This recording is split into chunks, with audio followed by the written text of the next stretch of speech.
बेंगलुरु के Rameswaram cafe blast के mastermind और आईएसआईएस के संदिग्ध आतंकवादी की गिरफ्तारी पर सियासत भी अब शुरू हो गई है। टीएमसी के नेता संदिग्ध आतंकियों की गिरफ्तारी को बंगाल पुलिस की कामयाबी बता रहे हैं। भाजपा को आरोप करने की जो एक आदत सी बन गई है, ये आदत अच्छी नहीं है। दरअसल उनको ये जलन हो रही है इस बात से कि एनआईए ने पश्चिम बंगाल की पुलिस की तारीफ की है, क्योंकि पश्चिम बंगाल पुलिस को खबर आते ही 2 घंटे में ये लोग जो छुपे हुए थे उनको उनके डेरा से निकाल के उनको अरेस्ट करवा दिया। एनआईए ने इस बात को लेके पश्चिम बंगाल की भूमिका को लेके, पुलिस की भूमिका को लेके प्रशंसा की। तो इसको अब भाजपा को घुमाना है। अब इस तरीके से घुमा के लोगों को गुमराह करने की फिर वही कोशिश। ये तो बंगाल पुलिस का क्रेडिट है। It was a joint operation. NIA अकेले नहीं किया। ये जिस तरह ये अपराध है, ये नेशन वाइड अपराध है। इसके लिए एनआईए, आईबी, उसका ये रिस्पॉन्सिबिलिटी है रोकने के लिए, जांच करने के लिए। बेंगलुरु की रामेश्वरम कैफे विस्फोट मामले में फरार मास्टरमाइंड और उसके सहयोगी की बंगाल से गिरफ्तारी के बाद सियासी संग्राम छिड़ गया है। चुनावी माहौल में बीजेपी ने सोशल मीडिया पर पोस्ट करते हुए बंगाल को आतंकियों का सुरक्षित पनाहगाह बताया, तो वहीं टीएमसी आतंकियों की गिरफ्तारी के लिए बंगाल पुलिस को क्रेडिट दे रही है।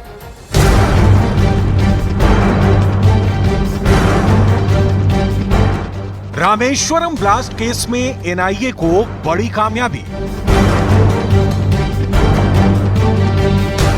पूर्वी मेदिनीपुर से गिरफ्तार किए गए मास्टरमाइंड,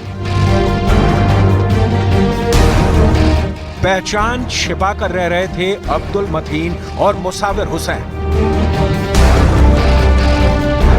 दोनों आरोपियों पर था 10 लाख का इनाम। नेशनल इन्वेस्टिगेशन एजेंसी ने आखिरकार उन लोगों को डिटेन करने में कामयाबी हासिल की है जिन दहशतगर्दों को रामेश्वरम कैफे ब्लास्ट का मुख्य आरोपी बताया जा रहा था।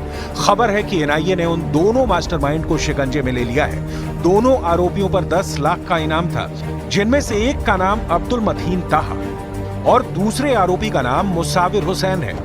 दोनों आरोपियों की गिरफ्तारी के बाद बीजेपी आईटी सेल के प्रमुख अमित मालवीय ने पश्चिम बंगाल सरकार पर सवाल उठाए। एनआईए ने रामेश्वरम कैफे विस्फोट के 2 मुख्य संदिग्धों हमलावर मुसाविर हुसैन शाजिब और उसके साथी अब्दुल मतीन अहमद ताहा को कोलकाता से हिरासत में लिया।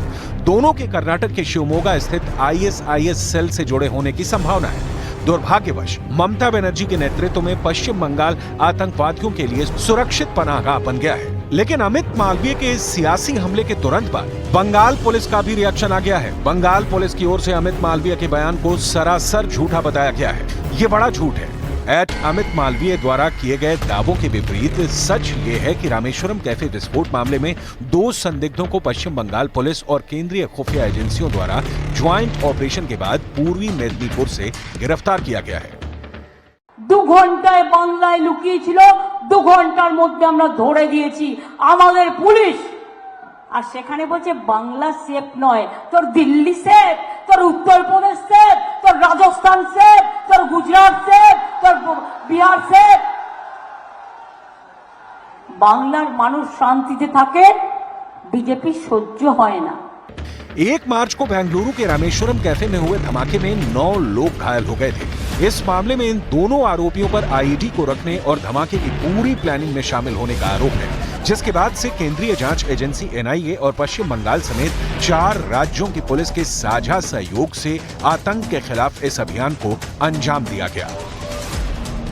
एनआईए के सूत्रों ने दावा किया कि बेंगलुरु बम ब्लास्ट केस के दोनों संदिग्ध अब्दुल मतीन ताहा और मुसव्विर हुसैन शाजिब सुरक्षा एजेंसियों को चकमा देने के लिए एक ऐसे लॉज में छुपे थे जहां पहचान पत्र देने की जरूरत ही नहीं थी।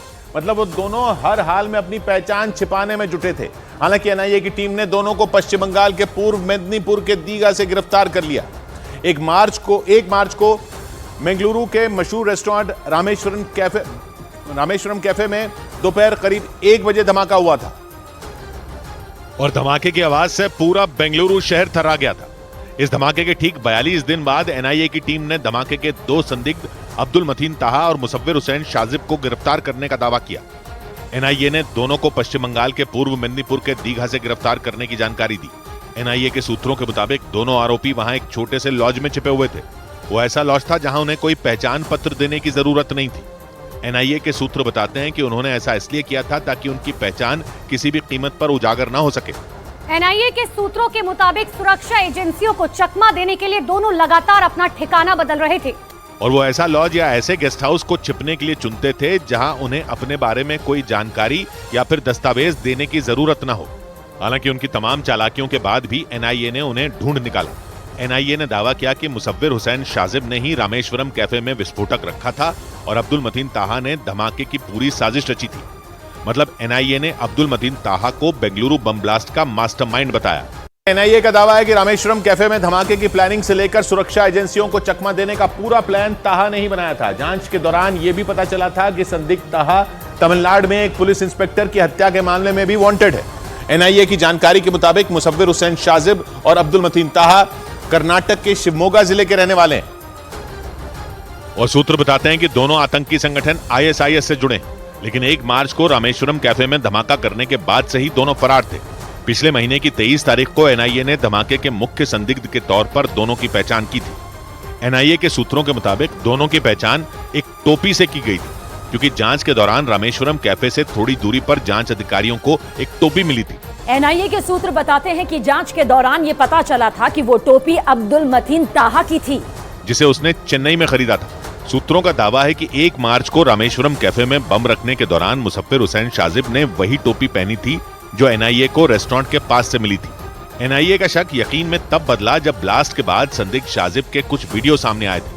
उनमें एक वीडियो में वो एक बस स्टैंड से रेस्टोरेंट की तरफ जाता दिखाई दिया था। उस वीडियो में उसने सिर पर टोपी पहन रखी थी।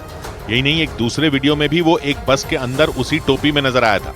सूत्र बताते हैं कि जांच के दौरान ये पता चला कि चेन्नई में उस तरह की टोपी के सिर्फ 400 पीस ही बेचे गए थे।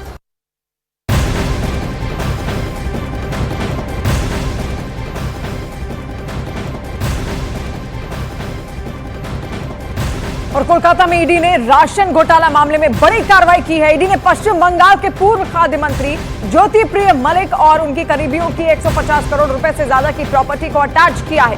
ईडी की तरफ से जब्त की गई 48 प्रॉपर्टी में ज्योति प्रिया मलिक का बंगला, उनके करीबियों के नाम पर बेनामी संपत्ति, कोलकाता और बेंगलुरु में बकीबुर रहमान के नाम पर 2 होटल, अलग अलग अकाउंट में पैसे और फिक्स डिपॉजिट शामिल हैं। और ईडी का दावा यह भी है कि इन प्रॉपर्टी को अपराध की आय से अर्जित किया गया है।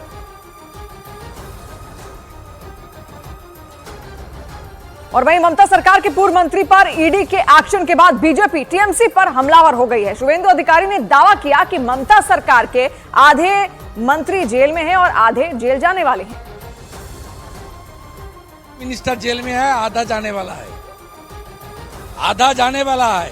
कुछ दिन पहले जलपाईगुड़ी में नरेंद्र मोदी जी बता दिया, जहां हम लोग आधा लोग को जेल भेज दिया भ्रष्टाचारी को, बाकी सरकार आने के बाद आधा बाकी आधा अंदर चला जाएगा। देखिए, ममता बनर्जी कुछ नहीं कर सकते हैं। तृणमूल कांग्रेस का सुप्रीमो ममता बनर्जी है और तृणमूल कांग्रेस का सांगठनिक रूप से पश्चिम बंगाल में देहांत हो चुका है।